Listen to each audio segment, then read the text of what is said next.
Hey guys, my name is Jonathan and welcome back to the Raylock Python video series. In this video we're going to talk about variables and the basics of functions. So to start off with, let's talk about variables. What are they, why do I need them, and what can I do with them? Well, variables are a way to assign a name to some data. That's all there really is to it. There are a few rules when naming them in that they can only contain letters, numbers, and underscores, and they cannot start with a. So to show you how a variable is used and why you would need it, let's look at our IDE. So let's say we want to create a variable a and assign a value of 24 to it. We would do that by typing a equals 24.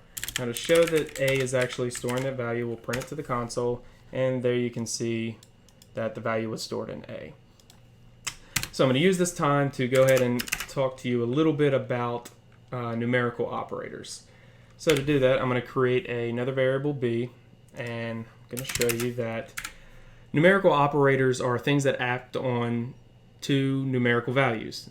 So some of those could be addition, subtraction, etc. So the more common ones you're going to see are addition, like you see here, using the plus symbol, subtraction, multiplication using the star symbol. You'll also see division with a forward slash, integer division with 2 forward slashes, and what that is it returns just the whole number value. You also have exponentiation, where you're taking a and raising it to the power of b. This you use 2 star symbols. And then finally the modulo operator, which returns just the remainder if you had performed division.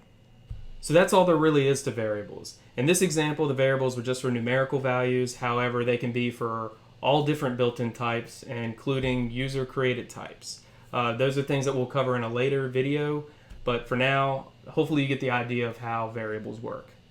And that's the end of the video.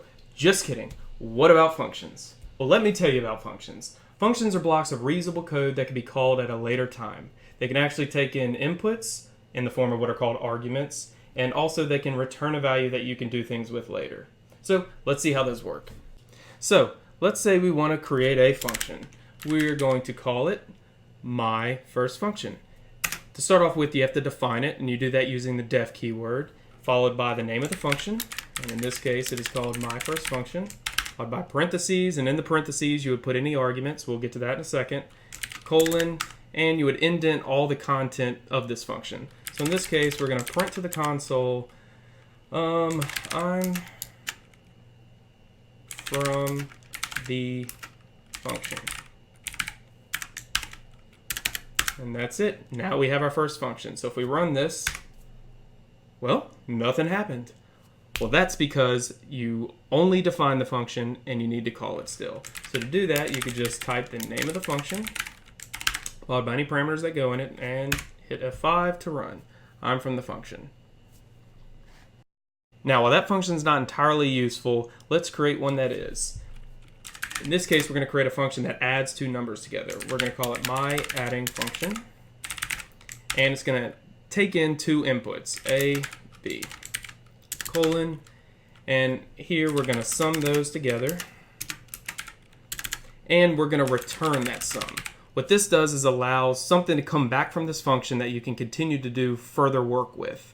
So, for example, when we call this function, because it is returning something, we need somewhere for that something to go. So we're going to create a variable c, then we're going to call that function, and we're going to pass a value of, let's say, 2 and 3, and that's it. Then we're going to print c to the console, and it should print the value 5. There you go. Impressive. So that's all there really is to functions, or at least the basics of functions. There are some more advanced features that we're going to hit on in a later video. However, you need to understand lists and dictionaries and a couple other things to really get those. And don't worry, we're going to cover those, just not in this video. So if you did enjoy this video, please like it or leave a comment, and we will see you next time.